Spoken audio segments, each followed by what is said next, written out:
Hi friends, मेरा नाम है राज और आप देख रहे हैं विंडोज़ टेक सॉल्यूशन। तो आज की वीडियो में हम बात करेंगे कि आपको कौन सा ऑपरेटिंग सिस्टम अपने लैपटॉप या डेस्कटॉप में यूज़ करना चाहिए, क्या क्या मिनिमम रिक्वायरमेंट है जिनको आपको यूज़ करना चाहिए एक ऑपरेटिंग सिस्टम को इंस्टॉल करते टाइम। अगर आपका कोई लो एंड पीसी है या फिर कोई आप लो एंड लैपटॉप को यूज़ कर रहे हैं तो मेरी रिकमेंडेशन यही रहेगी कि आप उसके अंदर विंडोज़ 7 को यूज़ करें, क्योंकि विंडोज़ 7 में आप मिनिमम 2 GB रैम और एक नॉर्मल हार्ड डिस्क से विंडोज़ 7 को ईजिली ऑपरेट कर सकते हैं।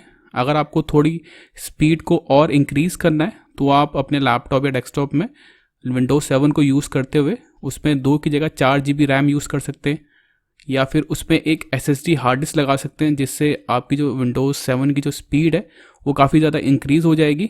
और अगर हम बात करें प्रोसेसर की तो विंडोज़ 7 में आप एक नॉर्मल पेंटियम प्रोसेसर जो होता है बेसिक डुअल कोर प्रोसेसर में भी एक अच्छी स्पीड ले सकते हैं। अगर आप उसके अंदर विंडोज़ 7 को इंस्टॉल करते हैं तो मिनिमम जो रिक्वायरमेंट है विंडोज़ 7 की, अगर आपका एक लो एंड लैपटॉप या डेस्कटॉप है तो उस पर 2 GB रैम होनी चाहिए, एक नॉर्मल हार्ड डिस्क होनी चाहिए और एक डुअल कोर प्रोसेसर होना चाहिए। उसमें आप इजीली विंडोज़ 7 को ऑपरेट कर सकते हैं।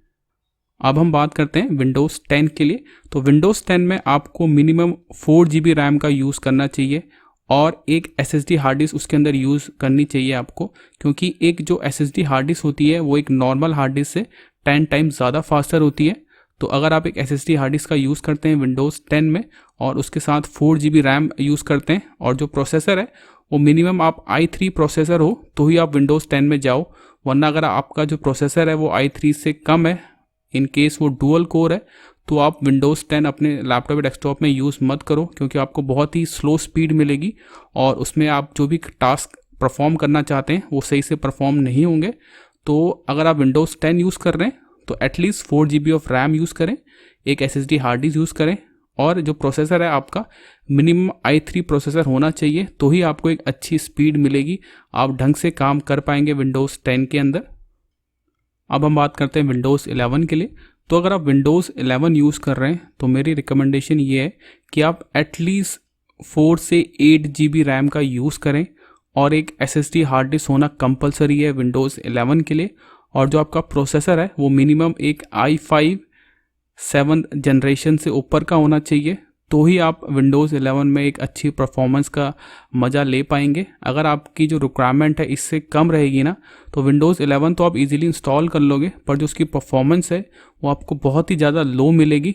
तो मेरी रिकमेंडेशन यही है, अगर आपके लैपटॉप या डेस्कटॉप में 8 GB रैम है और आप एक SSD का यूज़ कर रहे हैं, एक SSD हार्ड डिस्क आपने अपने लैपटॉप या डेस्कटॉप में लगा रखी है और जो आपका प्रोसेसर है वो मिनिमम एक i5 7 जनरेशन से ऊपर का है, तो ही आप विंडोज़ 11 को यूज़ करना, वरना मत करना। इंस्टॉल तो आप कर लोगे पर जो परफॉर्मेंस है जो आपको मिलेगी बहुत ही स्लो मिलेगी, तो उसका कोई फ़ायदा नहीं है। तो ये इस वीडियो में मैंने वो तीनों विंडोज़ ऑपरेटिंग सिस्टम कवर कर लिए, विंडोज़ 7, विंडोज़ 10 और विंडोज़ 11। तो आपकी रिक्वायरमेंट के अकॉर्डिंग ही आप अपने लैपटॉप या डेस्कटॉप में ऑपरेटिंग सिस्टम को इंस्टॉल करें। तो यही था इस वीडियो में। Thank you.